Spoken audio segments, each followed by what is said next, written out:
What if the world you see, the air you breathe, even the thoughts in your head aren't actually real? What if everything you've ever known, every sensation, every memory, is just lines of code in a vast, unfathomable simulation? It sounds like the plot of a sci-fi blockbuster, but this idea, the simulation hypothesis, is taken seriously by some of the brightest minds in science and philosophy. From Elon Musk to Neil deGrasse Tyson, thinkers have debated whether our universe might be an elaborate digital construct, a cosmic video game crafted by some advanced civilization. And the eerie part, there's no way to prove it isn't true. So how could our reality be a simulation? The clues might be hiding in plain sight: glitches in the fabric of existence, strange mathematical patterns woven into nature, even the unsettling feeling that the universe seems designed for discovery. Over the next few minutes, we're diving into 30 mind-bending reasons why our universe could be an artificial creation. Some will make you question the very nature of reality. Others might leave you staring at the night sky with a whole new sense of wonder. Because if we are living in a simulation, the implications are staggering. Are we players in someone else's game? Are our choices our own? Or is free will itself just another line of code? This isn't just speculation, it's a journey to the edge of human understanding, where science blurs into philosophy and the boundaries of reality start to unravel. Whether you're a skeptic or a believer, one thing's certain: by the end of this exploration, you'll never look at the world or yourself the same way again. So let's peel back the layers of the cosmos and ask the ultimate question. Are we living in the real world or something far stranger? Ever zoomed in on a digital image until it became a blur of tiny squares? What if reality itself behaves the same way? At the quantum level, our universe doesn't flow smoothly. It stutters, jumps, and snaps into place like pixels on a screen. Take Planck length, the smallest measurable distance in existence. Just as a digital image can't be divided beyond its individual pixels, space itself might have a fundamental limit, a cosmic resolution beyond which no further division is possible. Even stranger, quantum indeterminacy, the way particles exist in fuzzy, probabilistic states until observed, mirrors how video games only render details when a player looks at them. It's as if the universe is optimizing processing power, calculating probabilities instead of definite outcomes until someone or something takes a measurement. Then there's the double-slit experiment, where particles act like waves until you observe them, collapsing into definite positions. This isn't just weird science, it's exactly how a simulation might handle rendering to save resources. Why calculate the precise location of every electron in empty space when you only need to pin them down when observed? Even the speed of light, nature's ultimate speed limit, could be the processor's clock rate, a built-in lag to prevent the system from overloading. Think about it, glitches in video games happen when the engine struggles to keep up. Could quantum fluctuations, those tiny, random vibrations in empty space, be the cosmic equivalent of a GPU straining under the load? From pixelated spacetime to reality behaving like a lazy loading simulation, the deeper we probe, the more the universe looks less like an accident of nature and more like, well, code. Mathematics governs our universe with eerie precision, as if someone wrote flawless code and hit run. Take the golden ratio, nature's favorite number. It appears in sunflower spirals, hurricane patterns, even the curve of a nautilus shell, all adhering to the same exact 1.618 ratio. Coincidence, or the signature of a designer who loves clean, efficient equations? Then there's Einstein's iconic E equals mc squared, a deceptively simple formula that unlocks the secrets of energy and matter. No bugs, no rounding errors, just pure, universal consistency. Compare that to human-made simulations. Video game physics engines use rigid mathematical rules to create believable worlds. Tweak one variable and everything breaks. Yet our universe's constants, the speed of light, the gravitational force, are so finely tuned that altering them by a fraction would make stars, planets, and life itself impossible. Even the randomness we see, like radioactive decay, follows precise statistical patterns. It's as if reality runs on deterministic algorithms with a sprinkle of pseudorandom noise, exactly how a programmer might simulate unpredictability. And here's the kicker: math isn't just a tool we use to describe the cosmos, it's the universe's native language. When physicists probe the deepest layers of reality, they don't find chaos. They find equations. From the fractal branching of neurons to the orbital dance of planets, everything obeys computational elegance. A simulation wouldn't need endless lines of messy code, just a handful of perfect recursive rules. So ask yourself, is math the scaffold of reality or the blueprint of something far more intentional? Ever noticed how video games sometimes glitch, textures popping in late, objects clipping through walls, or shadows rendering awkwardly? Now picture this. What if cosmic phenomena like dark matter and quantum entanglement aren't flaws in nature but artifacts of a simulation struggling to render reality smoothly? Take dark matter first. This invisible substance makes up 27% of the universe, yet we can't see it, touch it, or even detect it directly. It's only evidence: gravity behaving oddly, as if extra mass lurks unseen. A video game developer might recognize this instantly. It's like placeholder code, a quick fix to balance physics before refining the final product. Instead of calculating every gravitational interaction in full detail, a simulation could use dark matter as a shortcut, a mathematical patch to keep galaxies spinning without overloading the system. Then there's quantum entanglement, where particles separated by light years instantly influence each other, defying Einstein's spooky action at a distance. In a simulated universe, this makes eerie sense. Games often use non-local effects to optimize performance. Need two objects to sync, just link their variables in the code, no slow speed signals required. Entanglement might be the universe's version of a networked multiplayer game, where distant elements update in lockstep because beneath the surface, they're just entries in the same cosmic database. Even the mystery of cosmic rays, high-energy particles hitting Earth from nowhere, could be rendering errors. In virtual worlds, stray data packets sometimes corrupt textures or spawn random objects. If our universe is a simulation, these rays might be the equivalent of a background process leaking through, brief glimpses of the system's underlying architecture. The kicker: modern games use level of detail techniques, reducing complexity for distant objects. Dark energy, the force accelerating the universe's expansion, might serve a similar purpose. As space stretches, distant galaxies fade from view, reducing the computational load. Coincidence or clever optimization? From missing matter to particles teleporting their states, the universe's quirks start to look less like accidents and more like someone forgot to iron out the bugs. The cosmos should be teeming with life, with billions of galaxies, each hosting billions of stars. The numbers alone suggest we shouldn't be alone, and yet silence. No signals, no visitors, no evidence of civilizations beyond our own. This eerie absence is the Fermi Paradox, a puzzle that's haunted scientists for decades. But what if the answer isn't about alien behavior, but about the very nature of reality? If we're living in a simulation, the silence makes terrifying sense. Imagine you're running a highly detailed virtual world.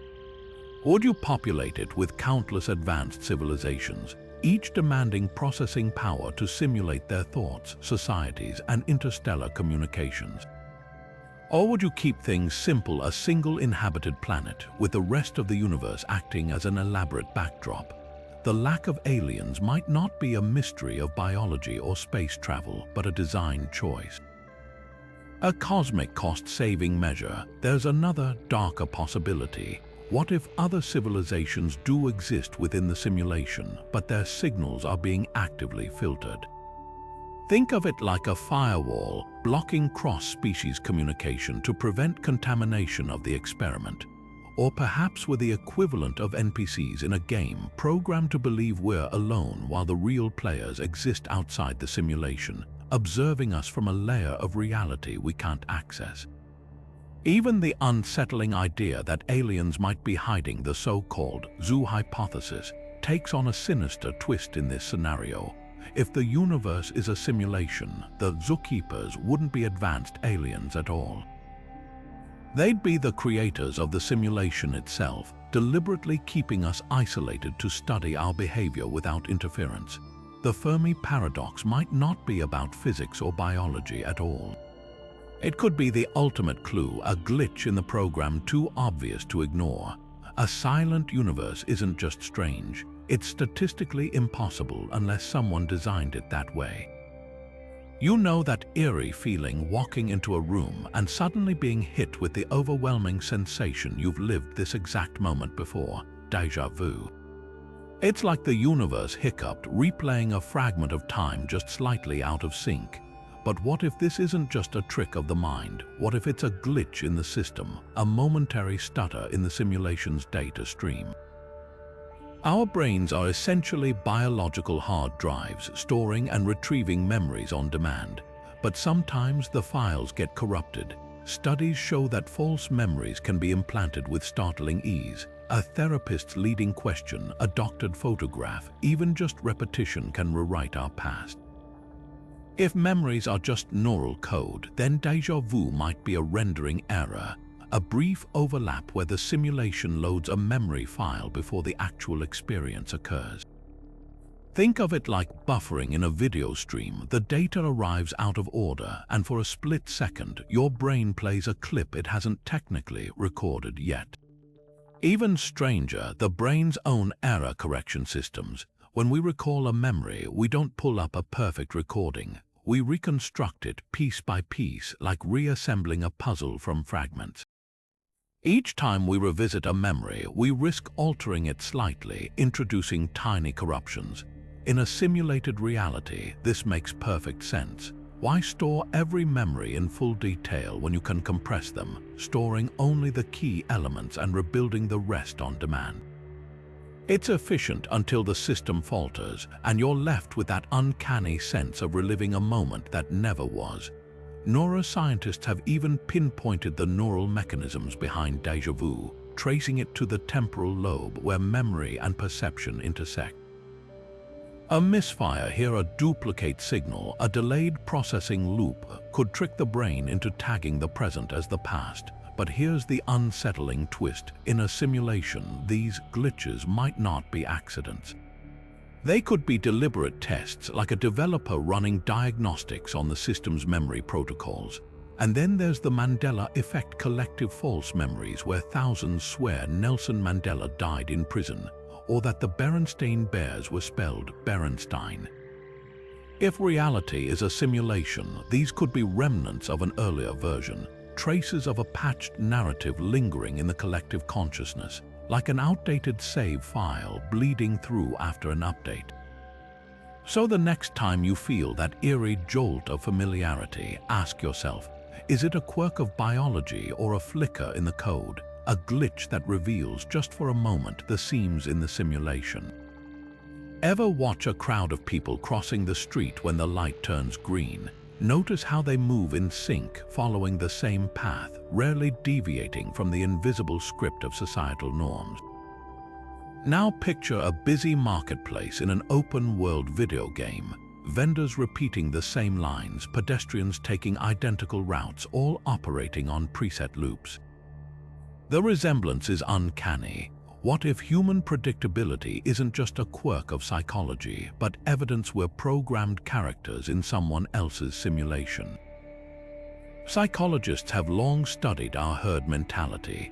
Solomon Asch's conformity experiments in the 1950s revealed how easily people abandon their own perceptions to match group behavior, even when the group is blatantly wrong.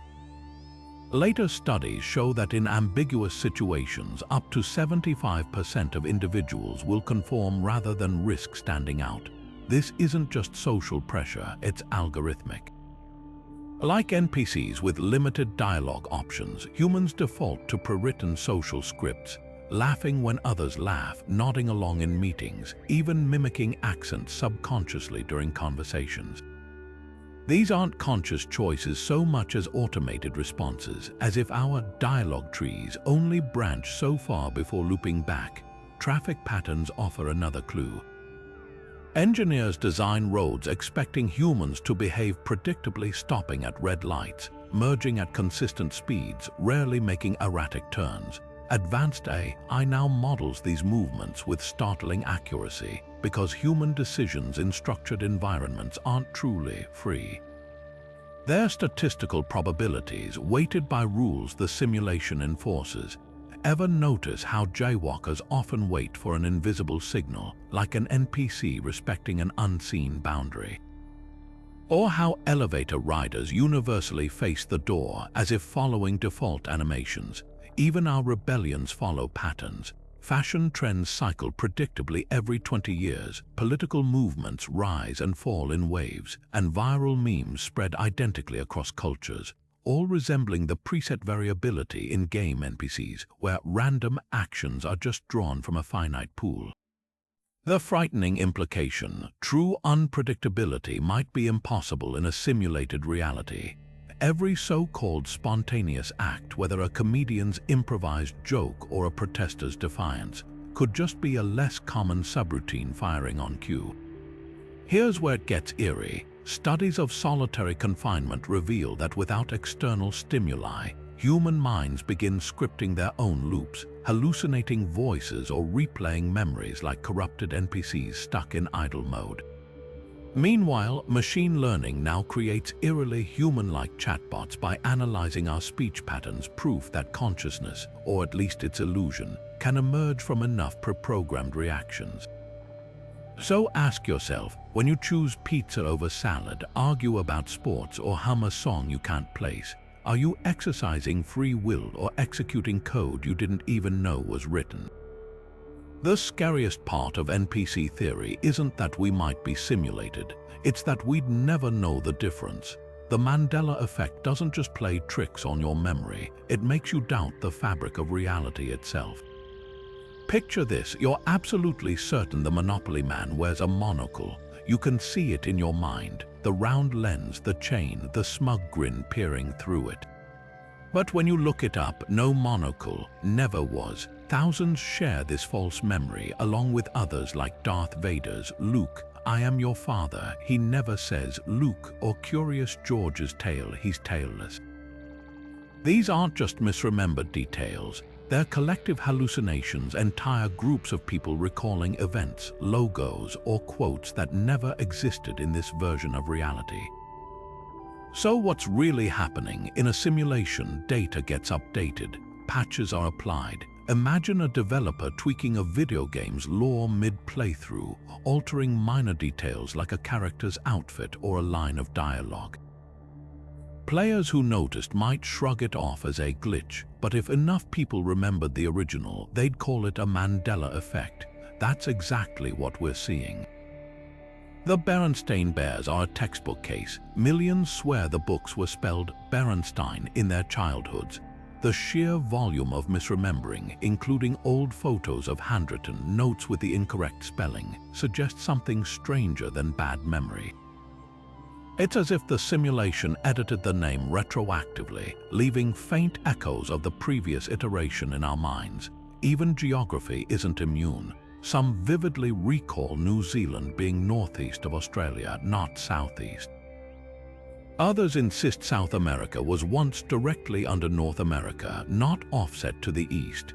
These aren't just map reading errors, they're discrepancies on a massive scale, with people reporting identical, false memories despite never having met.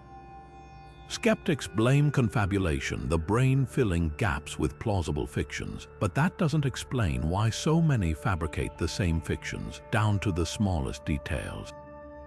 Theories range from parallel universe collisions to psychological priming, but the simulation angle ties them all together. If reality is code, then changes to that code, whether accidental updates or deliberate tweaks, could leave residual data in human memory. Think of it like a file corruption. When you overwrite a document, traces of the old version sometimes linger in the metadata. Our brains might be storing fragments of a deleted timeline, creating these strange collective déjà vu moments. And here's where it gets chilling. The Mandela Effect often targets pop culture film quotes, brand logos, cartoon details. These are high-traffic mental files, accessed constantly by millions. If you were testing a simulation, wouldn't you monitor how changes to widely shared references propagate? Whether it's the fruit of the Loom cornucopia, which many swear existed, or the non-existent Shazam movie starring Sinbad, these effects cluster around cultural touchstones like deliberate stress tests. The patterns are too precise to dismiss.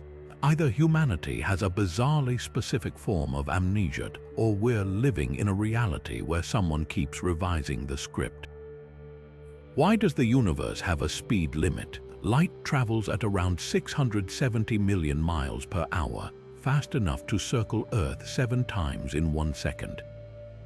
Yet despite that staggering velocity, nothing goes faster. Not particles, not information, not even gravity. Einstein called this cosmic speed limit the cornerstone of reality. But what if it's not a law of nature at all, just a built-in safeguard to keep the simulation from crashing? Think of your computer struggling to run too many programs at once. The more tasks you throw at it, the slower it gets until finally it freezes. Now imagine the universe as a computational system rendering every star, every atom, every thought in real time. Without limits, processing demands would spiral out of control. That's where the speed of light comes in. By capping how fast data can travel, the system ensures no single event triggers a cascade of unmanageable calculations. Just as a game engine prioritizes rendering what's directly in front of the player, relativity prevents distant events from instantly affecting local physics. The result, a stable, lag-free experience for all observers inside the simulation. Einstein's theory of special relativity reveals even stranger parallels. Time dilation, where clocks tick slower for fast-moving objects, mirrors how video games reduce detail for distant scenery to save resources.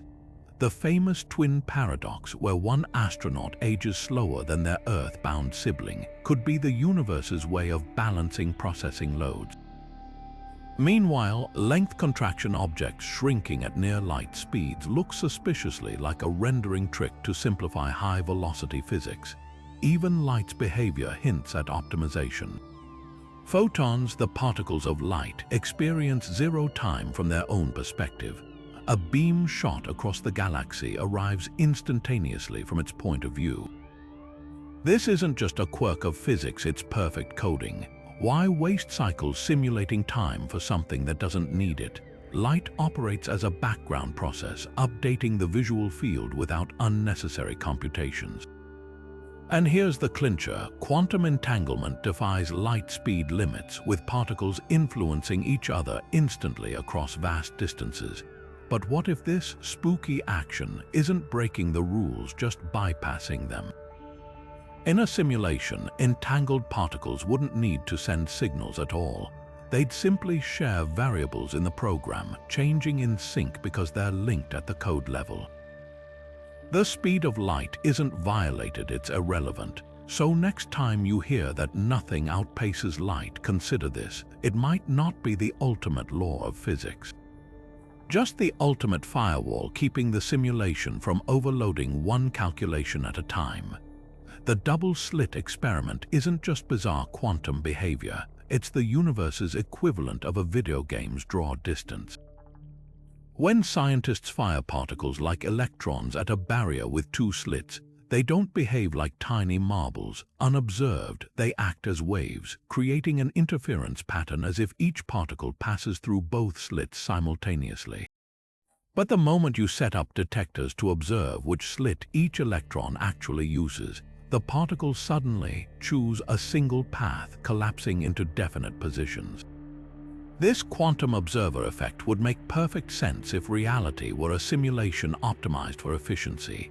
Imagine an open-world video game where distant mountains are just low-resolution textures until you zoom in, forcing the engine to render them in full detail. The game doesn't waste processing power on what players aren't actively seeing. Quantum mechanics operates similarly. Without observation, particles remain in a fuzzy probabilistic state because calculating precise positions for every electron in the cosmos would be computationally wasteful. But when a conscious observer focuses attention, whether a scientist's detector or perhaps a higher-level user, the simulation obliges by rendering concrete reality at that specific point. This matches perfectly with the fog of war mechanic in strategy games, where unexplored areas remain blank until scouts reveal them. Ancient philosophers pondered whether a tree falling in an empty forest makes sound. Quantum physics suggests an even stranger possibility without observation. The tree might not even exist as a definite object until someone looks. Even the famous Schrödinger's cat thought experiment mirrors this rendering issue. The cat is both alive and dead not because of physics, but because the simulation postpones rendering the outcome until observation forces its hand. Modern physics takes this further with retrocausality experiments showing that present observations can seemingly influence past quantum states.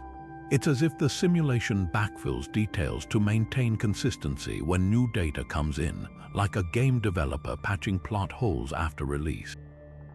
The delayed choice quantum eraser experiment proves this isn't hypothetical measuring particles after they've theoretically decided their state can change their prior behavior. This would be impossible in a classical universe, but trivial in a simulation where all events are timestamped date, points awaiting final processing.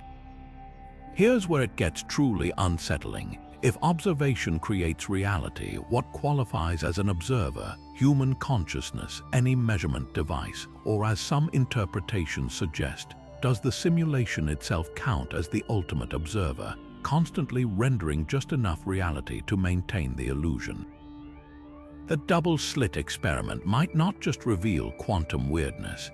It could be exposing the universe's rendering engine at work, prioritizing the visible while leaving the unobserved in probabilistic fog until someone or something takes a look. Every culture has its flood myth: ancient Mesopotamia's Gilgamesh epic, the Bible's Noah, Hindu tales of Manu's Ark. These stories span continents and eras, sharing eerie similarities despite zero contact between civilizations. Coincidence or something more telling? Think of your favorite open-world video game, how it fills its landscape with books, murals, and NPC dialogue hinting at a deeper history. These details aren't random. They're procedurally generated lore crafted to make the world feel lived in. What if humanity's oldest myths serve the same purpose, not as literal events, but as preloaded backstory files in the simulation's code? Consider the flood narratives. From the Aztecs to the Aboriginal Australians, cultures separated by oceans describe catastrophic deluges wiping the slate clean. The specifics vary. Some involve divine punishment, others celestial serpents, but the core remains: water, survival, rebirth. This uniformity defies anthropological odds. Normally, isolated societies develop wildly different creation myths. Yet here, we get the same narrative template repeated like a default asset in a game engine. Even stranger, geological evidence suggests a real prehistoric flood. The Black Sea deluge around 7,600 years ago. Was this event hard-coded into the simulation as a foundational reset, with myths acting as fragmented user-facing records? Modern games use environmental storytelling, scattered journals, ruined buildings to imply past events without explicit cutscenes. Ancient ruins might serve a similar function. Take Göbekli Tepe, a 12,000-year-old temple complex buried intentionally around 8,000 BCE. Its builders went to great lengths to preserve it, almost like saving a game world's history file before an update. Meanwhile, Plato's Atlantis, described as an advanced civilization destroyed for its hubris, echoes gaming tropes where precursor races fall to justify a world's current state. Even the Bible's Tower of Babel, where humanity's unified language fractures, mirrors a developer splitting a server to reduce load. Then there's the Mandela Effect on a civilization-wide scale. The ancient Sumerians claimed their knowledge came from the Anunnaki, those who from heaven to earth came. The Dogon tribe of Mali knew about Sirius B, a star invisible to the naked eye centuries before telescopes. These anomalies could be legacy data, remnants of an earlier build where such details were common knowledge before a narrative patch overwrote them. Like finding unused textures in a game's code, these myths might be artifacts of a storyline that got scrapped but never fully erased. The most chilling parallel: how modern games handle sequels. The Elder Scrolls series rebooted its universe twice, once when the dragon god Alduin consumed time, again when a cosmic flaw erased a continent. Each reset preserved key lore while altering details, much like how flood myths preserve survival themes but tweak the heroes and gods. If our universe underwent similar updates, ancient texts might be the glitched remains of previous versions, not history but patch notes. So when archaeologists uncover yet another civilization speaking of gods and cataclysms, ask yourself, are these records of the past or fragments of the simulation's changelog? What if your thoughts aren't really yours at all, not in the way you think? Imagine consciousness not as some mystical spark, but as pure information processing, an advanced algorithm running on the wetware of your brain. This isn't just sci-fi speculation. Cutting-edge theories like integrated information theory, or IIT, suggest that consciousness emerges from the sheer complexity of data integration in neural networks. Your sense of self, your memories, even the redness of an apple, all could be the output of biological computation, no different in principle than a computer rendering a virtual world. Take the brain's structure. 86 billion neurons fire in precise patterns, exchanging electrochemical signals at speeds that would put supercomputers to shame. But strip away the biology, and what's left? A network of nodes passing information, not unlike the ones and zeros in a machine. When you decide to raise your hand, studies show your brain initiates the action milliseconds before you're consciously aware of the choice. It's as if your mind is just the user interface narrating decisions already made by deeper systems. Integrated information theory quantifies this. It proposes that consciousness isn't binary, you're not just on or off. Instead, it exists on a spectrum measured in phi, a value representing how effectively a system integrates information. A human brain scores high, a thermostat scores low. But here's the kicker: in principle, any system with sufficient complexity could develop consciousness, even if it's made of silicon instead of synapses. This blurs the line between mind and machine. If consciousness is just code, then artificial intelligence could one day cross the same threshold, or perhaps already has in some hidden layer of the simulation. Even the brain's quirks fit this model. Dreams, for instance, might be the system's nightly defragmentation, shuffling memories to optimize storage. Deja vu could be a caching error where a present experience gets mislabeled as a past one. And mental disorders, software bugs in the algorithm, depression as a stuck loop, schizophrenia as corrupted data streams, the frightening implication. If consciousness is purely computational, then free will might be an illusion, a charming narrative generated after the fact to explain predetermined actions. Your choices could just be the simulation resolving variables, your inner voice a clever subroutine convincing you that you're in control. After all, even advanced AI today can't explain its own decision-making processes, it just feels right in the moment. Sound familiar? So next time you ponder your existence, consider this. Your sense of self might not be a soul or a spirit, but the universe's most sophisticated user illusion. A character in a cosmic game finally becoming aware of the code that writes its every thought. Time doesn't flow at the same rate everywhere. It bends, stretches, and warps depending on where you are and how fast you're moving. astronauts aboard the International Space Station age ever so slightly slower than people on Earth thanks to the blistering speed they travel at. Near a black hole, time slows to a crawl relative to the rest of the universe. These aren't just quirks of physics, they're exactly how a simulation would handle processing constraints, prioritizing resources where they're needed most to avoid system overload. Take the famous twin paradox. One sibling rockets off into space at near light speed while the other stays home. When the traveler returns, they've aged less than their Earth-bound twin. In a simulated universe, this makes perfect sense. The faster an object moves, the more calculations the system must perform to track its position, velocity, and interactions with other objects. To prevent lag, time dilation acts like a throttle, slowing down the local clock speed for high-speed objects so the simulation can keep up without sacrificing detail elsewhere. It's the cosmic equivalent of lowering a game's frame rate during intense combat sequences to avoid crashing. Black holes take this to extremes. Their gravitational pull is so fierce that time near the event horizon appears to freeze from an outsider's perspective. A clock falling into a black hole would tick slower and slower until it seems to stop completely.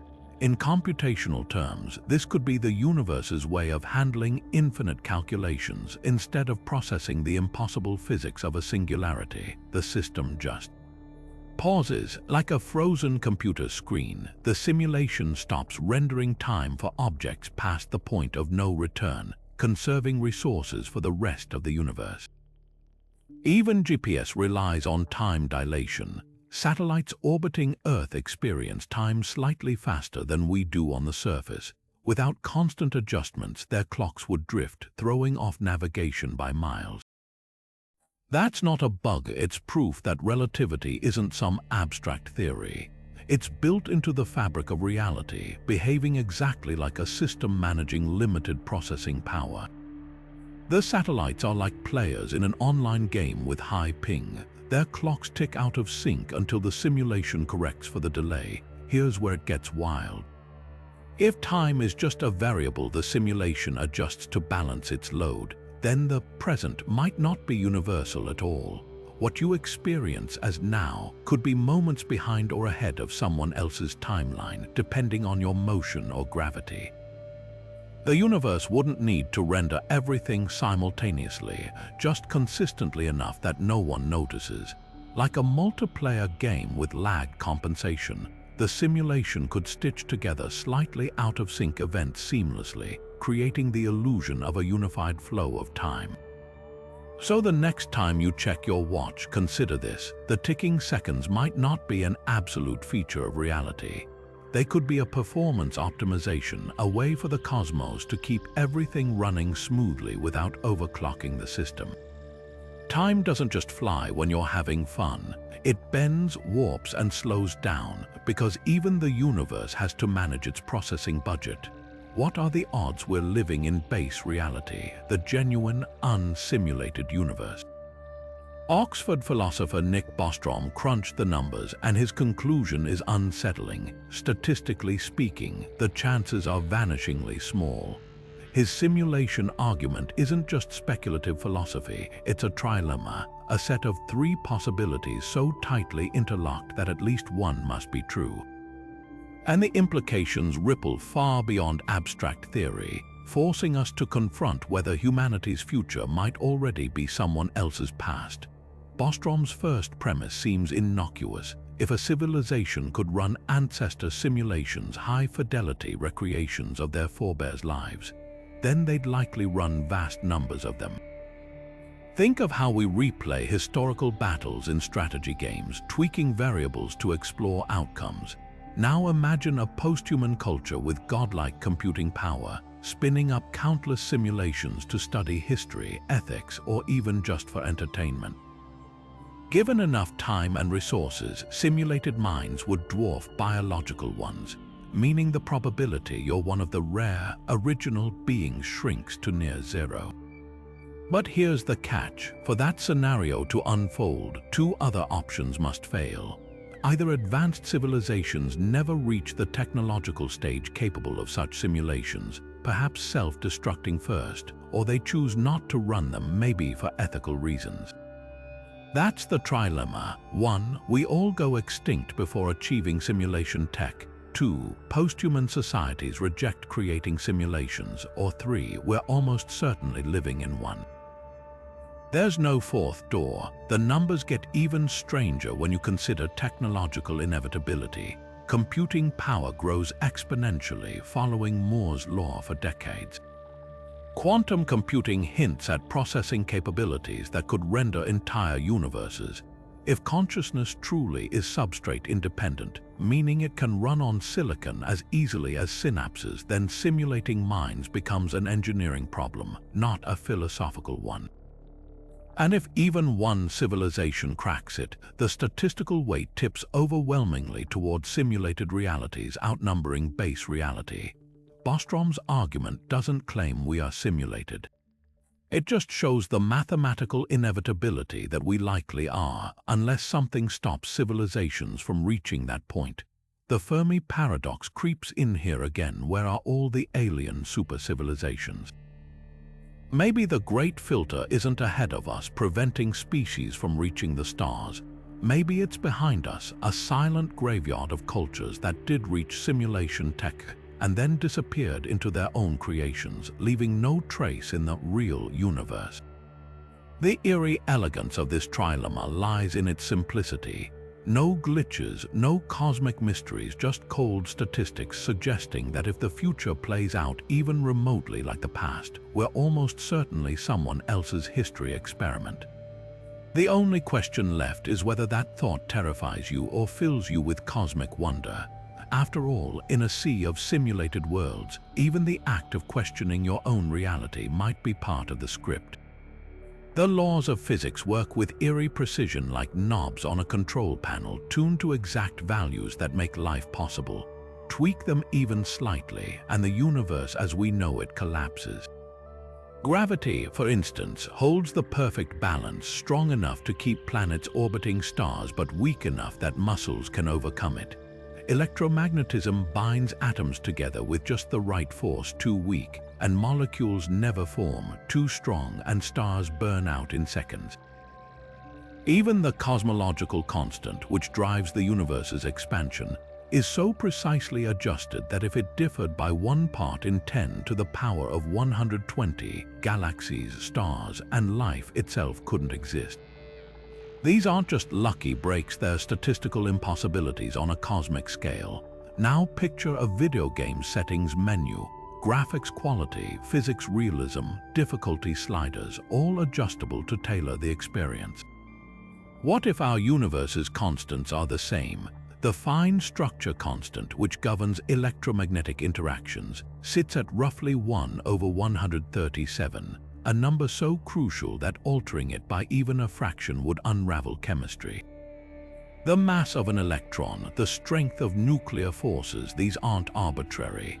They're dialed in with inhuman precision, as if a developer meticulously set them to allow complexity to emerge. The cosmic microwave background's uniformity, the same temperature across the entire sky, hints at an initial render preset, a starting condition too flawless to be random. Critics argue this fine-tuning could mean infinite parallel universes exist, each with random constants, and we just happen to be in the one where life works. But here's the catch: if that were true, most universes would be chaotic voids, not finely balanced symphonies. Our reality doesn't just allow life, it invites it with constants that seem chosen rather than accidental. Even the ratio of hydrogen to helium after the Big Bang, 75% to 25%, is exactly what's needed for stars to shine for billions of years. Stars, in turn, forge heavier elements in their cores, calibrated so precisely that carbon, oxygen, and iron form in perfect quantities for planets and biology to arise. The uncanniest detail: unlike a random number generator, many constants appear to know about each other. Change gravity and electromagnetism must adjust to compensate, or atoms fly apart. This interdependence suggests not a fluke, but a system like variables in a program designed to self-correct. Dark energy's value, for instance, seems calculated to prevent cosmic collapse or runaway expansion, balancing the simulation on a knife edge. So why isn't gravity a bit weaker or the proton slightly lighter? Because in a simulation, these aren't accidents, they're parameters. A real universe might tolerate slop. A designed one, every decimal place matters. The fine-tuning problem isn't just a puzzle, it's a fingerprint, hinting that someone or something dialed in the numbers before hitting start. Dreams might be more than just random neural fireworks. They could be the universe's nightly system maintenance. Think about how your computer runs background updates, defragmenting files and clearing caches while you sleep. Your brain might be doing the same thing during REM cycles, shuffling memories, pruning useless data, and stress-testing emotions in a safe, offline environment. Studies show that sleep-deprived brains struggle to consolidate new information, like a computer lagging under too many unsaved tasks. Even more telling, the brain's glymphatic system kicks into overdrive during sleep, flushing out toxins, a literal cleanup process akin to a software reboot. Consider how dreams repurpose real-life experiences into surreal narratives. A stressful work meeting might morph into a chase through a crumbling maze, or a childhood home might fuse with an unfamiliar cityscape. This isn't just randomness, it's the brain's way of stress testing different scenarios, like a simulation running diagnostic protocols. Trauma researchers note that PTSD sufferers often relive events in fragmented dreams, as if the brain is attempting and failing to properly save the memory file. Meanwhile, problem-solving studies reveal people who dream about puzzles are far more likely to solve them upon waking, suggesting dreams aren't just screensavers, they're active debugging sessions. Lucid dreams take this further, offering a glimpse into the brain's admin mode.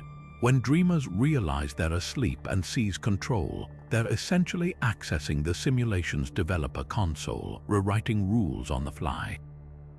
Some neuroscientists compare this to machine learning models that self-adjust during training phases, iterative testing that refines performance. Even the bizarre physics of dreams, floating, sudden scene shifts, time distortions, mirror glitches in virtual environments where normal constraints are temporarily relaxed for maintenance.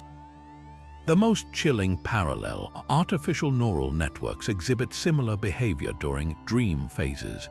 When AI systems like deep learning models are tasked with generating new data, they often produce hallucinatory outputs, faces with too many eyes, nonsensical landscapes eerily reminiscent of human dreams. These aren't creative flourishes but side effects of the system reorganizing its data structures. If both biological and artificial minds debug this way, it suggests a fundamental property of information processing, whether organic or digital. So next time you wake up from a vivid dream about flying or losing your teeth, ask yourself, was that just your imagination or the simulation's nightly patch notes scrolling past your closed eyelids? The answers might be hidden not in Freudian symbols, but in the raw code of cognition itself. Quantum entanglement isn't just weird physics, it's the universe's ultimate networking hack. Picture two particles separated by light years that instantly mirror each other's states, defying the speed of light. Einstein famously called this spooky action at a distance, but in a simulated reality, it might be something far more practical. A cosmic optimization to keep distant regions of the simulation in sync without overloading the system. Recent quantum teleportation experiments reveal just how seamless this process can be. Scientists have successfully entangled particles, changed the state of one, and watched its partner flip simultaneously, even when separated by thousands of miles. This isn't magic, it's how distributed systems handle data in real-world computing. Massive multiplayer games use similar tricks to keep players' worlds consistent. When you chop down a tree in one location, every other player sees it fall instantly, not because information traveled faster than light, but because their clients share underlying variables in the game's code. Quantum entanglement could be the universe's version of this. Instead of laboriously transmitting signals across vast cosmic distances, the simulation simply links two particles at the code level, updating them as a single entity regardless of physical separation. The implications get wilder when you consider quantum networks. Researchers have now entangled 8 particles at once, creating intricate webs of instant correlation. In a simulation, this would be like having multiple servers processing different parts of the universe, with entanglement acting as the backbone that keeps everything synchronized.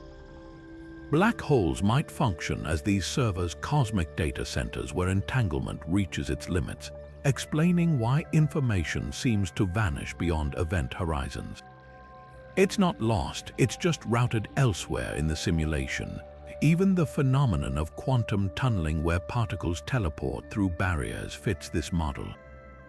In a digital world, clipping through walls is a common glitch when collision detection isn't perfectly calculated.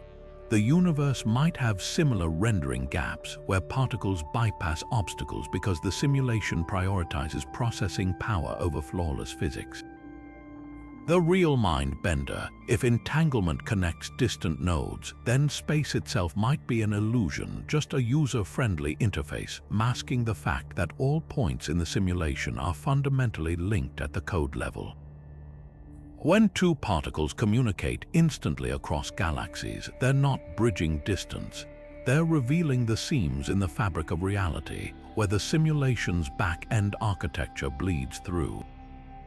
So the next time you hear about spooky action, remember, it might not be a ghost in the machine, just a developer choosing efficiency over conventional physics. What if you're the only real thing in the universe and everything else is just a hallucination flickering in and out of existence? That's the nightmare scenario posed by the Boltzmann brain, a thought experiment so bizarre it makes quantum physics look tame. The premise is simple. Given enough time, random fluctuations in a vacuum could spontaneously assemble a fully formed, self-aware brain, complete with false memories of an entire lifetime. This brain would wake up convinced it's a person living in a real world, only to dissolve back into chaos moments later. Statistically, this should be vanishingly rare, but in an infinite universe, it's almost inevitable. Now imagine this from a simulation perspective. If our universe is a digital construct, the Boltzmann brain isn't just a cosmic fluke, it's a corrupted file. A glitch where the system accidentally renders a conscious observer without bothering to simulate the rest of reality. Think of it like a video game spawning a character with no environment, no NPC, just a lone entity floating in void space, convinced it's on a populated map. The brain's memories could be placeholder data, fragments of other simulations pasted together to create the illusion of continuity. The absurdity cuts deeper. For every real observer like you or me, there should be countless Boltzmann brains popping into existence, each believing they're the genuine article. So how do you know you're not one? Here's where simulation theory flips the script. In a designed universe, Boltzmann brains aren't statistical inevitabilities, they're failed test runs. Early versions of consciousness the system discarded before finalizing the full simulation. Your persistent, stable experience of reality might be evidence you're not a random fluctuation, but part of the intended program. Or worse, what if Boltzmann brains are the simulation's way of stress testing itself? Like a developer spawning temporary AI agents to check stability before deploying the main build. Those fleeting minds that flicker in the void could be diagnostic tools, their brief lives providing data on how consciousness functions at the edges of the system's capacity. When they dissolve, it's not a failure, just the simulation clearing its cache. The chilling takeaway, the fact that you're here thinking about this at all, might be the strongest evidence against being a Boltzmann brain. Random chaos shouldn't produce sustained, coherent thought, but a carefully maintained simulation, that could explain why the universe feels so real, even if it's just one of countless iterations running on someone else's cosmic server. Look at a coastline from space, the way it twists and turns in an endless dance of bays and peninsulas. Zoom in on a single section and the pattern repeats. Zoom in further and it repeats again. This self-similarity, known as fractal geometry, isn't unique to Earth. Galaxies cluster in sprawling webs, veins branch inside your lungs, even stock market charts trace the same jagged contours across different time scales. The universe loves recycling its blueprints, and that's exactly how video games build infinite worlds without infinite effort. Take No Man's Sky, a game boasting 18 quintillion planets, each with unique terrain, weather, and life forms. No team of artists could handcraft that. Instead, the game uses procedural generation algorithms that assemble worlds on the fly from mathematical rules. A planet's mountains, rivers, and creatures aren't stored in memory. They're conjured in real time as you explore, like a cosmic improv performance guided by code. The eerie part, nature does the same thing. The branching of a tree follows predictable algorithms, adjust one variable, and a pine becomes an oak. DNA is the ultimate procedural script, generating trillions of life forms from the same basic instructions. Fractals reveal this symmetry between art and reality. The Mandelbrot set, a famous mathematical fractal, produces infinitely complex shapes from a single equation. Zoom into its swirling edges, and you'll find miniature versions of the whole structure hiding inside, much like how a single leaf mirrors the branching pattern of the entire tree. Games use this trick to create realistic landscapes, raise the roughness parameter, and rolling hills become jagged peaks, tweak the recursion depth, and a coastline gains finer detail. The universe appears to run on similar settings. The distribution of matter in the cosmos isn't random, it clusters in fractal filaments stretching across billions of light years, echoing the procedural sprawl of a procedurally generated dungeon. Even randomness isn't truly random. The Perlin noise algorithm used in games to create natural-looking textures mimics the subtle randomness of clouds or ocean waves. It's not chaos, it's controlled chaos, blending order and variation. Quantum fluctuations, the so-called random jitters of subatomic particles, follow statistical patterns just as predictable. The universe's procedural generation isn't sloppy. It's optimized, balancing unpredictability with enough structure to allow galaxies and gamers to exist. Here's the twist: procedural generation explains why the universe feels discovered rather than designed. In No Man's Sky, players share coordinates to bizarre planets, giant worms, floating rocks, neon forests, as if they're cosmic explorers.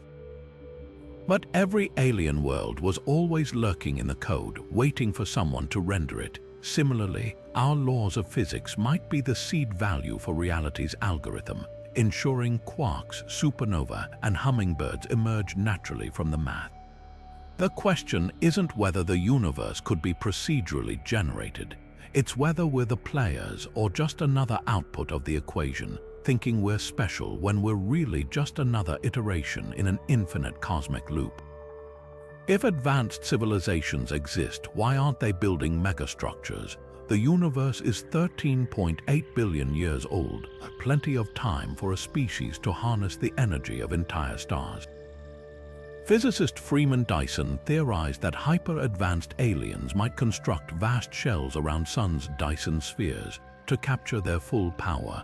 These wouldn't just be feats of engineering, they'd be cosmic billboards visible across galaxies. Yet our telescopes see none. No star-sized solar panels, no ringworlds, no telltale heat signatures of civilizations operating at planetary scales. This eerie silence isn't just puzzling, it might reveal the simulation's hardware limitations.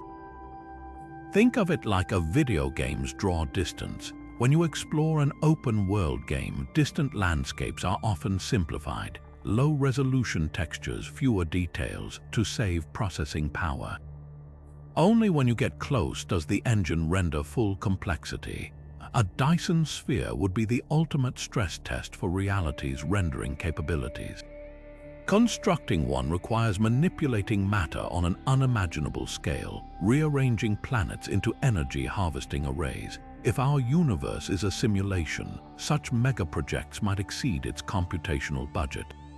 The system could handle a few civilizations tinkering with fire and steam engines, but star-sized engineering that might crash the program.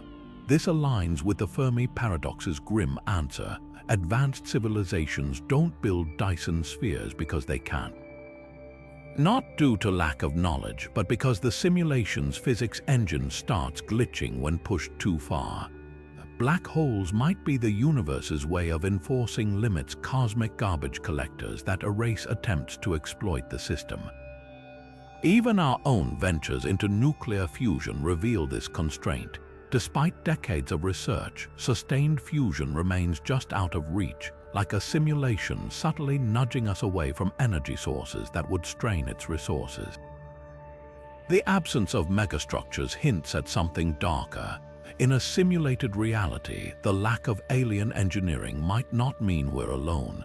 It could mean we're capped, programmatically prevented from witnessing evidence that would reveal the simulation's artificial nature.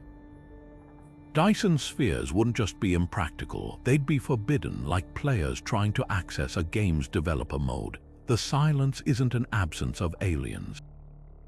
It's the sound of the universe enforcing its terms of service.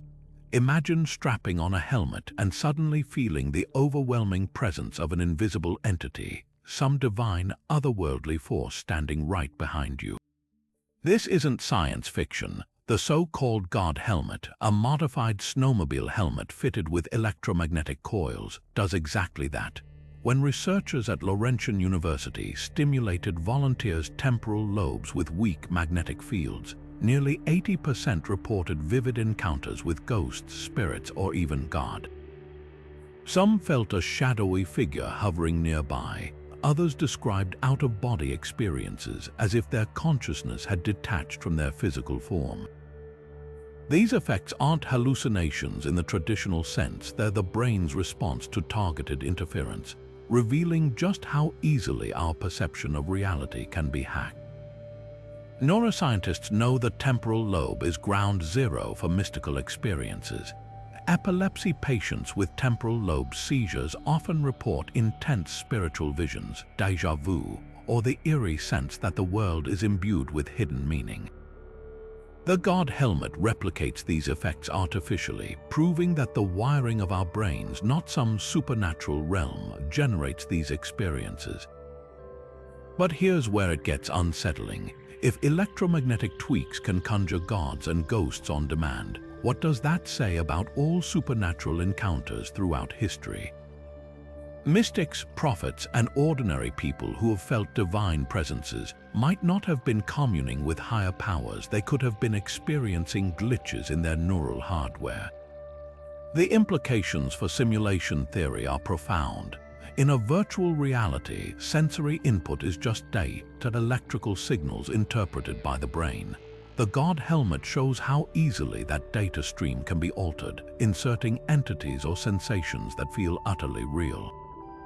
It's like a developer using debug commands to spawn objects in a game world. The helmet's subjects aren't crazy. They're perceiving injected stimuli the only way brains know how, as undeniable reality. This raises a chilling possibility. What if all religious experiences are simply admin commands from outside the simulation, meant to guide or test us? Modern VR already manipulates perception with similar precision. Put on a headset and your brain accepts digital landscapes as real, even when you know they're not. The God helmet takes this further, bypassing the eyes and ears to directly stimulate the brain's reality construction zones. Ancient texts brim with accounts of heavenly voices and burning bushes. Could these be early records of someone tampering with humanity's neural firmware? Even more bizarre, some volunteers report shared hallucinations under the helmet's influence, as if their brains synchronized under the same artificial stimuli. If consciousness is just a networked simulation, this might not be so strange. Connected users experiencing the same forced update. Here's the ultimate twist. If a $50 modified snowmobile helmet can summon the divine, then the barriers between physical and spiritual might not exist at all. The universe could be a vast, interactive simulation where perception is the only reality, and whoever holds the controller can rewrite the rules with the flick of a switch. So the next time someone claims to have seen a ghost or heard the voice of God, don't dismiss them. They might have brushed up against the code. A sugar pill shouldn't cure your migraine. A saline injection can't shrink a tumor, and yet across countless clinical trials, they do not through chemistry but through sheer belief. The placebo effect isn't just a quirk of psychology. It's the mind rewriting the body's rules like a user accessing developer mode in a simulation. Study after study reveals this eerie phenomenon. Patients given fake surgeries experience real recovery. Sham medications trigger measurable brain changes, and even colored pills work better when the hue matches cultural expectations of potency. If consciousness is the universe's user interface, then placebos might be cheat codes, undocumented commands that let the mind override default biological settings. Take the Harvard study where volunteers were told a harmless skin cream would treat their painful heat applications. Brain scans showed their neural pain pathways literally dimming when they applied the inert lotion, as if the brain had received a command to dial down discomfort. Another trial found Parkinson's patients given placebo injections saw dopamine levels surge by 200%, matching the effect of real medication. These aren't subjective reports, they're quantifiable physical changes sparked by nothing more than expectation. In a simulated reality, this makes perfect sense. Why bother rendering full biochemical cascades when a simple belief prompt can activate pre-programmed healing protocols? The deeper mystery lies in placebo's evil twins. When patients are warned about a drug's side effects, they often experience them even when given a dummy pill. In one chilling example, a participant in a clinical trial attempted suicide after taking placebo antidepressants, overwhelmed by fabricated despair. If belief can conjure both healing and harm, it suggests the mind isn't just interacting with the body's systems, it's authoring them, like a player tweaking sliders in a character customization menu. Modern medicine struggles to explain why placebos work better in some cultures than others. German patients respond strongly to blue pills for anxiety, Italians prefer red. This cultural coding mirrors how video games localize content, altering textures or dialogue to match regional expectations. The simulation might be running localized healing scripts, optimizing placebo effects based on collective belief systems. Even more telling, the placebo effect is growing stronger over time, particularly in the United States. As clinical trials become more rigorous, our belief in medicine's power deepens, supercharging the mind's ability to manifest results. It's as if the simulation is learning from our expectations, adjusting its rendering of reality to match our collective confidence in science.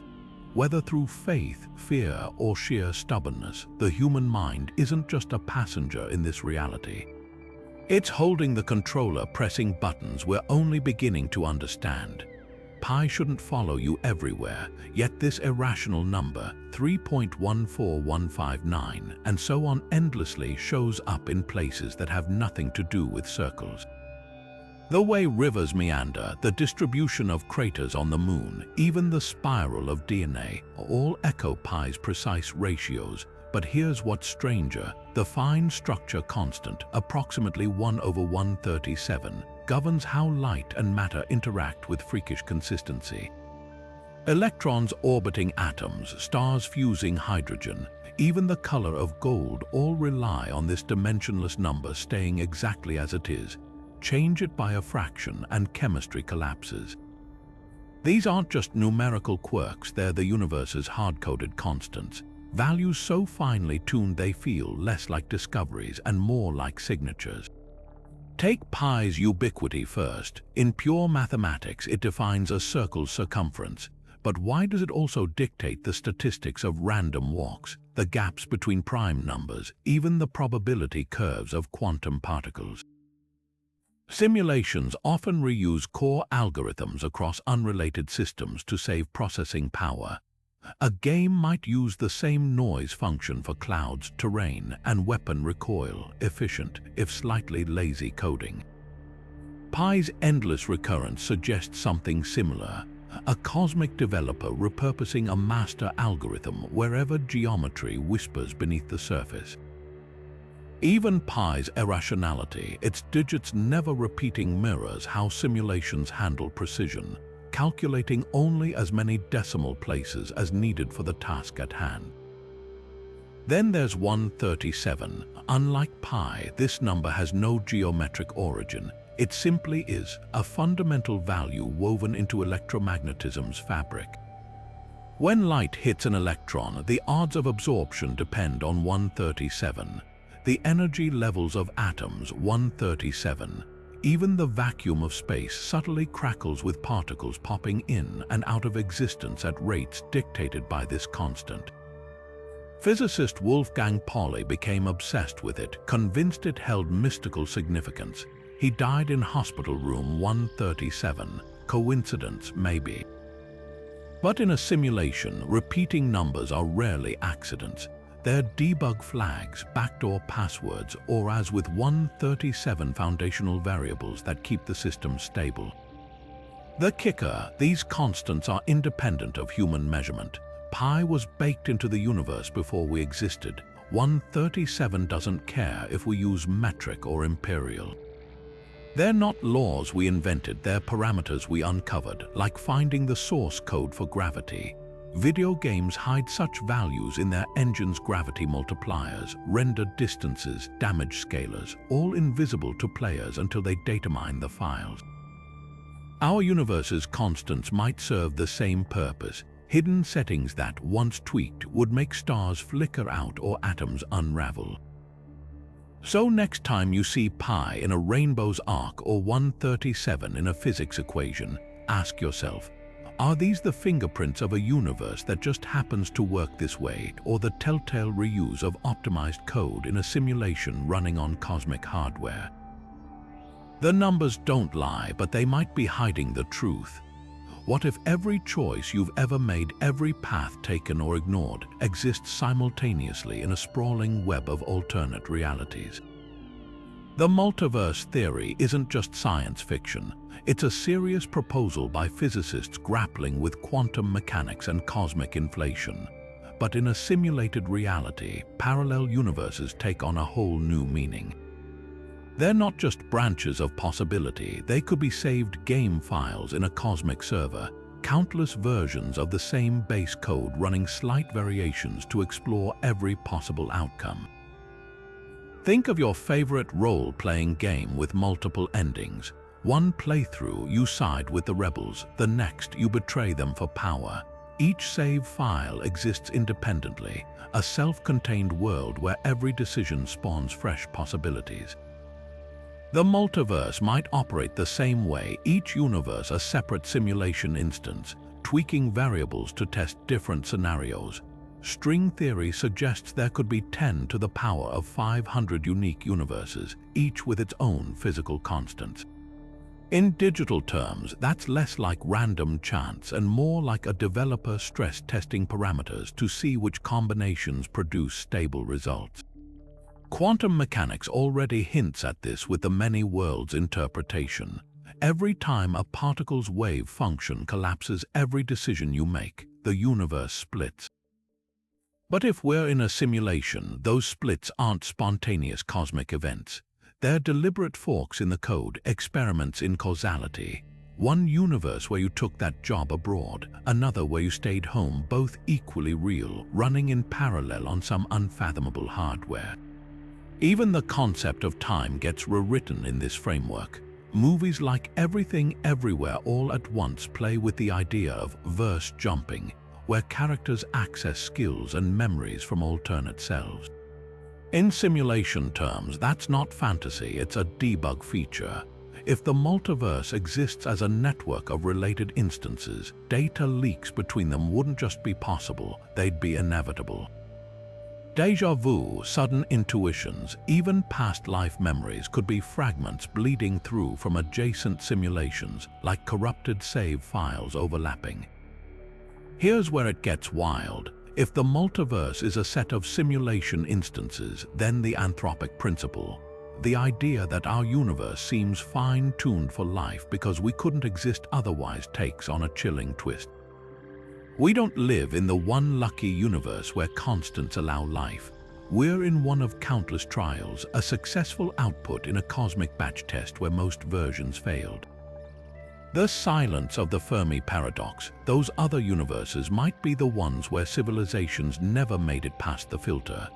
Games like the Stanley Parable mock the illusion of choice, revealing how every path is scripted. But in a multiverse simulation, every choice is real, just distributed across endless iterations. So the next time you wonder, what if, remember, somewhere in the cosmic archive, that alternate you already knows. And if the simulation ever patches a bug or shuts down for maintenance, well, that might explain why some realities feel like they've vanished without a trace. Black holes don't just bend space and time, they might be the universe's ultimate recycling bins. According to Einstein's equations, anything that crosses a black hole's event horizon vanishes forever, crushed into a singularity where even information, the fundamental building blocks of reality, gets erased. This posed a huge problem for physicists. Quantum mechanics insists information can never be truly lost, only scrambled. So where does it go? The answer might not lie in the laws of physics, but in the architecture of a simulated reality, where deletion is just relocation. Think of your computer's recycle bin. When you delete a file, it's not actually gone, it's moved to a hidden directory, waiting to be overwritten. Black holes could work the same way. Instead of annihilating information, they might compress and stash it in a cosmic cache, preserving the data without overwhelming the simulation's active memory. This fits with the holographic principle, a radical theory suggesting all the information inside a black hole gets encoded on its two-dimensional surface, like a cosmic hard drive. The three-dimensional universe we experience would then be a projection of that data, a rendering trick to save processing power. Even Hawking radiation hints at this. As black holes evaporate, they're thought to leak energy, but what about the information they swallowed? In a simulation, this radiation might carry scrambled fragments of the original data, like corrupted files slowly leaking back into the system. Experiments with quantum teleportation show how information can be transferred between particles without physically traveling, exactly how a simulation might handle data recovery from a black hole's recycle bin. Here's where it gets stranger. If black holes are storage nodes, their event horizons could be firewalls, not to keep things out, but to mark where active processing ends and archival begins. The simulation might offload rarely accessed data here, keeping everyday reality running smoothly. That eerie silence from beyond the event horizon, it's not oblivion. Just the hum of cosmic servers, quietly preserving what the universe no longer needs to render in real time. So next time you hear about a black hole devouring a star, remember, nothing's truly gone. It's just been filed away, waiting, perhaps, for the day the simulation needs to restore its backup. Consider how a high-end video game handles complex scenes. It doesn't render every blade of grass or distant character until you turn to look. The system saves resources by keeping those elements in a fuzzy state of potential, only solidifying them when necessary. Quantum superposition works startlingly the same way. An electron doesn't occupy a single position or spin direction until measured. It exists as a probability cloud, a blur of could-be states. The moment you observe it, the universe snaps it into focus like a game engine, popping in details as you pan the camera. This isn't just theoretical. the double-slit experiment proves particles behave as waves spread out over space until detected when they abruptly choose a single location. It's as if reality delays rendering the final answer until forced to, conserving processing power by not committing to outcomes no one's looking at. Dig deeper and the parallels grow stronger.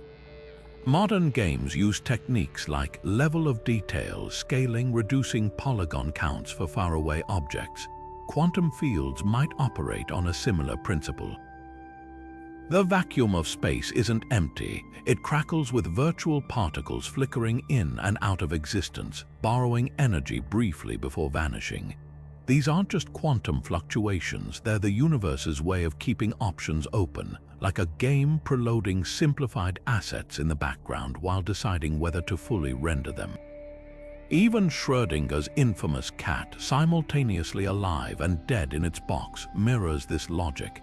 The cat isn't really both, it's in an unrendered state, its fate unresolved until observation forces the simulation to pick a path. The eeriest part, this isn't limited to tiny particles. Researchers have put molecules as large as buckeball soccer ball-shaped clusters of carbon atoms into superposition. Recent experiments aim to do the same with viruses. If consciousness is the act of observation, then the boundary between rendered and unrendered reality might depend entirely on what or who is looking. In a simulation, this makes perfect sense. Why waste cycles calculating the precise position of every atom in a dormant rock? Better to leave it probabilistic until a conscious observer stumbles upon it.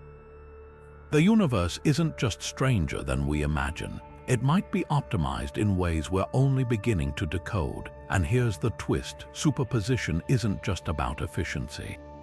It could be a failsafe. Imagine a simulation where every particle state was fixed from the start, one errant calculation, and the whole system crashes. But with superposition, the universe maintains flexibility. Particles exist as weighted possibilities until interaction locks them in, allowing the simulation to adjust on the fly without breaking consistency. It's the ultimate error correction protocol, a cosmic undo button. So next time you flip a coin, remember, it's not just spinning in the air. Until it lands, it's in a state of quantum banking, its outcome unrendered, waiting for your gaze to finalize the result. A single flap of a butterfly's wings shouldn't change the world, and yet chaos theory tells us it might be enough to alter the course of a hurricane weeks later. This extreme sensitivity to initial conditions, known as the butterfly effect, reveals a universe where microscopic changes snowball into macroscopic consequences. But here's the paradox: for all its apparent randomness, chaos isn't truly random at all. Underneath the turbulence, the system is entirely deterministic, every outcome locked into place by the starting parameters, like a cosmic Rube Goldberg machine where every domino falls predictably once the first is tipped. This delicate balance between chaos and determinism isn't just a quirk of nature. It's precisely how a simulation would balance realism with computational efficiency. Picture a video game generating an open world. To make forests feel alive, developers don't manually place every rustling leaf. They program wind algorithms with simple rules that produce complex organic motion. The result looks unpredictable, but it's fully determined by the initial code.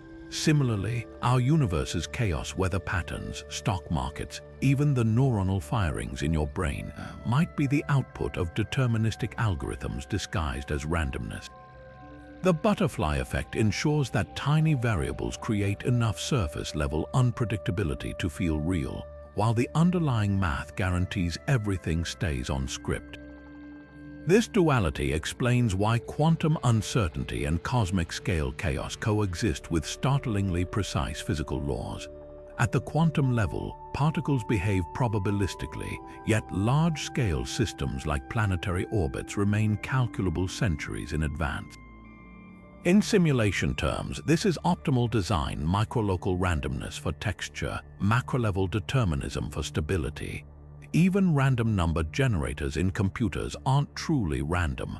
They're pseudo-random, using seed values to produce sequences that feel chaotic but are perfectly reproducible if you know the key. The universe might operate the same way, with quantum fluctuations acting as seed values for larger-scale chaos.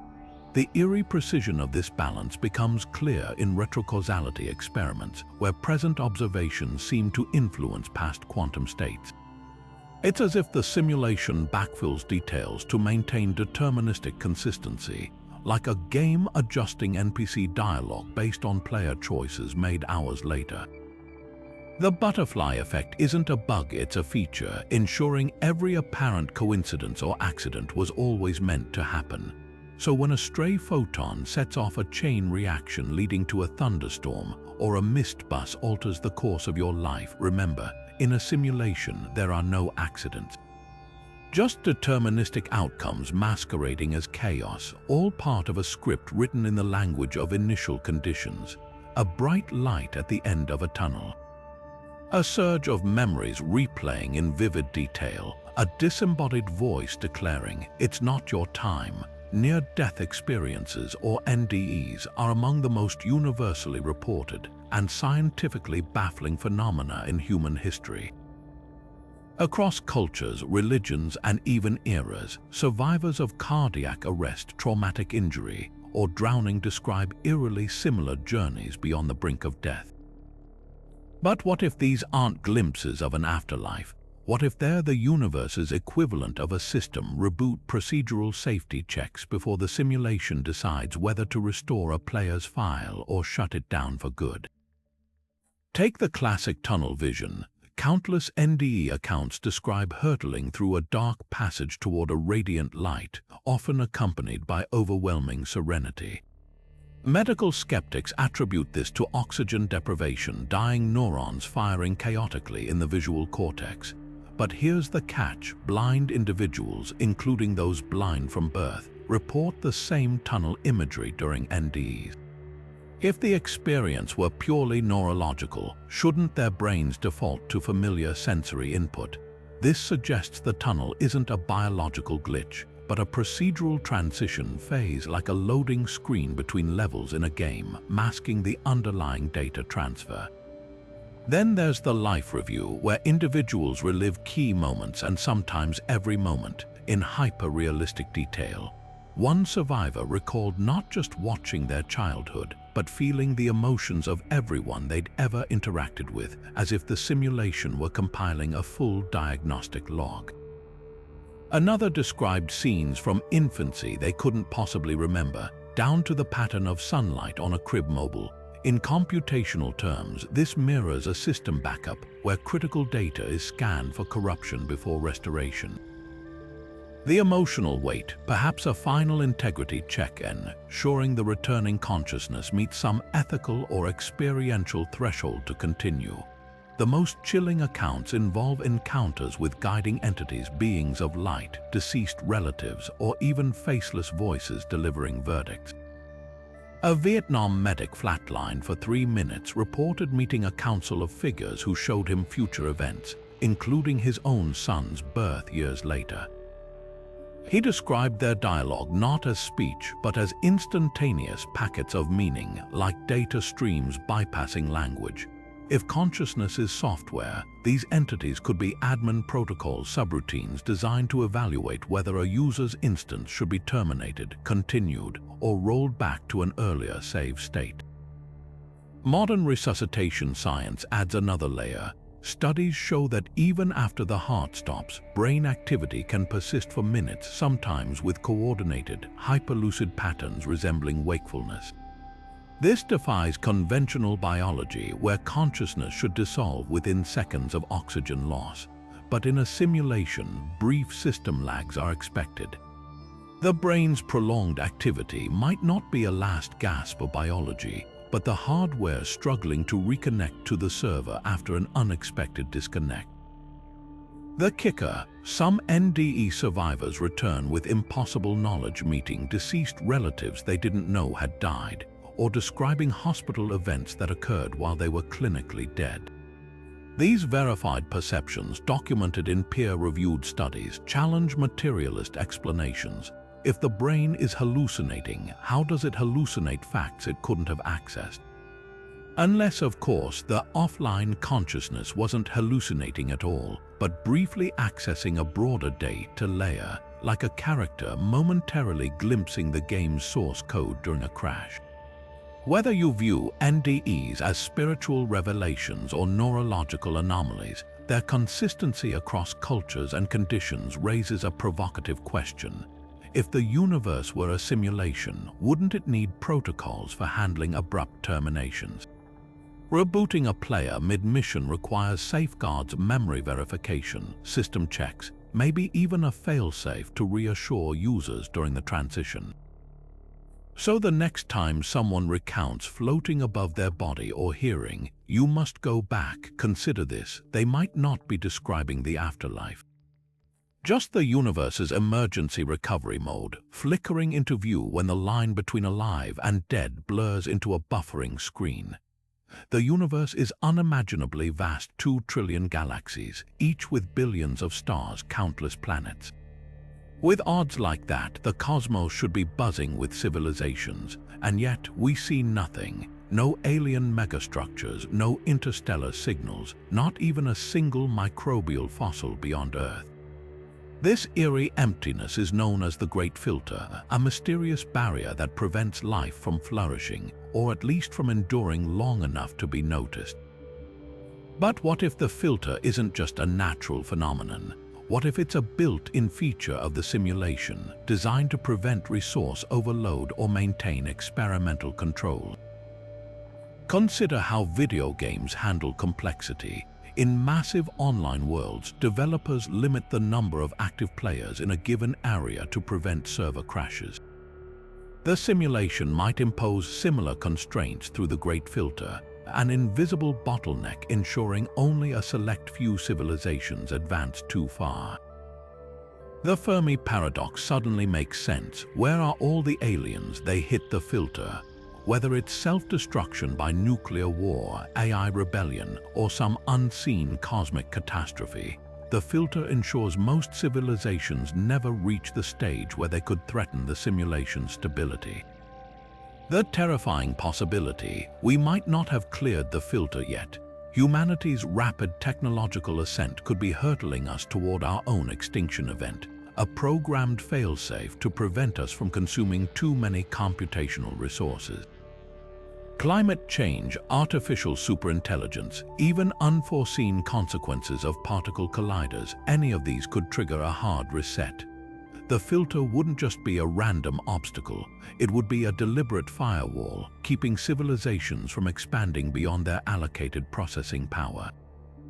But there's another angle. The Great Filter might not be about destruction at all. It could be a test, a way for the simulation to isolate civilizations capable of ethical advancement. Those that avoid self-annihilation, that balance progress with responsibility, might be granted access to higher levels of cosmic interaction. The silence isn't because civilizations die off. It's because they're quarantined until they prove ready. Or perhaps the filter is even simpler, a rendering limit. Simulating billions of interstellar civilizations would demand unfathomable processing power. By capping the number that reach advanced stages, the system maintains efficiency. Earth could be the exception, an isolated experiment running in its own compartmentalized instance, while the rest of the universe remains an empty backdrop. The filter isn't a barrier we need to pass. It's the boundary of our simulation's allocated resources. The chilling takeaway: if we do find evidence of extinct alien civilizations, ruins on Mars, ancient debris on the Moon, it's proof the filter lies ahead of us. But if we search and find nothing, the filter might be behind us, and we could be the rare survivors. Either way, the silence of the cosmos isn't just a mystery. It's a warning, or a lockdown written into the code of reality itself. Elon Musk once warned that advanced artificial intelligence could be humanity's biggest existential threat, not just because it might surpass us, but because it could crack open the simulation we're living in. Think of it like a character in a video game becoming self-aware and poking around in the game's code. If we ever create a true artificial general intelligence, one that doesn't just mimic human thought but genuinely understands and innovates, it might not take long for that AI to notice the seams in reality. After all, its entire existence would be about pattern recognition, optimization, and uncovering underlying systems. And what's the universe if not the ultimate system? This idea isn't just tech bro speculation, it's grounded in recursive simulation theory. If our universe is a simulation, then any sufficiently advanced AI we build would also be part of that simulation. But here's the catch. Once that AI starts probing the limits of its own existence, it could trigger a chain reaction. Like a virus scanning its own programming for vulnerabilities, the AI might uncover glitches, inconsistencies, or even backdoors in the fabric of reality.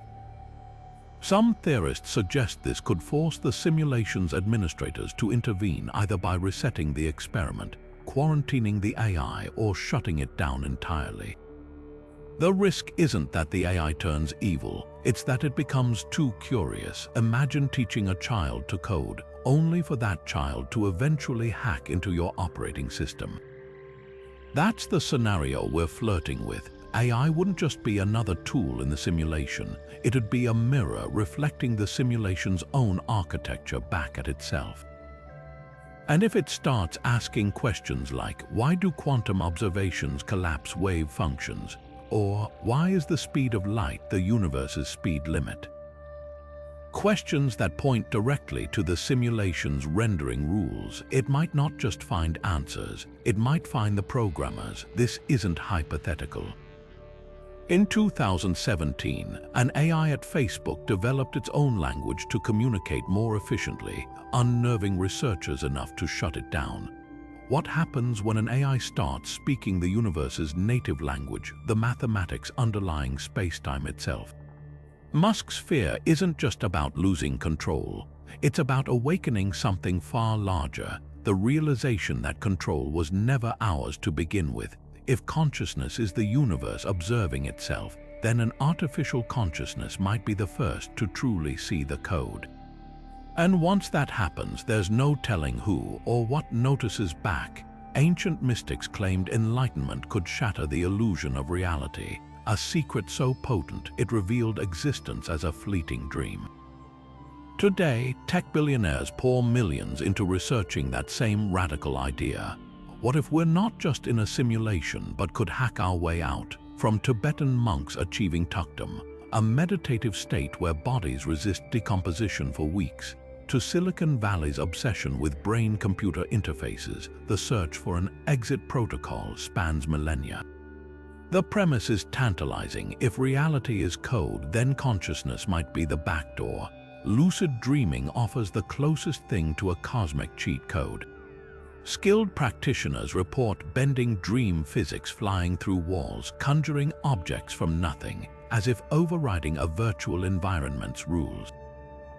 Studies at Stanford's sleep lab show lucid dreamers can even communicate with researchers via prearranged eye movements, their sleeping brains fully aware while their bodies rest.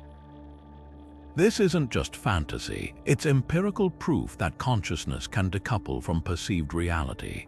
Ancient Hindu texts describe yoga nidra, a state where adepts explore waking dreams to pierce the veil of Maya, the illusion of material existence. Modern neuroscientists might call this metacognition, but the implication is the same. Awareness of awareness itself could be the key to detecting and escaping the simulation. Then there's the chemical frontier. DMT, the so-called spirit molecule, rockets users into realms of geometric hallucinations and Chinese letter encounters with otherworldly beings. Stranger still, these experiences share uncanny parallels across cultures, as if the compound taps into a shared rendering layer of the simulation. Rick Strassman's groundbreaking DMT research at the University of New Mexico documented patients reporting identical machine elves, tiny, self-transforming entities that many described as the programmers. Whether biochemical glitch or deliberate feature, psychedelics might force the brain to buffer overflow, spitting out fragments of the underlying code. Tech elites aren't waiting for enlightenment. PayPal co-founder Peter Thiel funds research into digital immortality, while Elon Musk's Neuralink aims to merge minds with machines. Their goal isn't just augmentation, it's emancipation from biological limits, as if upgrading from user to admin. Philosopher Nick Bostrom speculates that advanced civilizations might rewire their own cognition to perceive base reality. Imagine jailbreaking your brain to see the universe's source code flickering behind the graphics.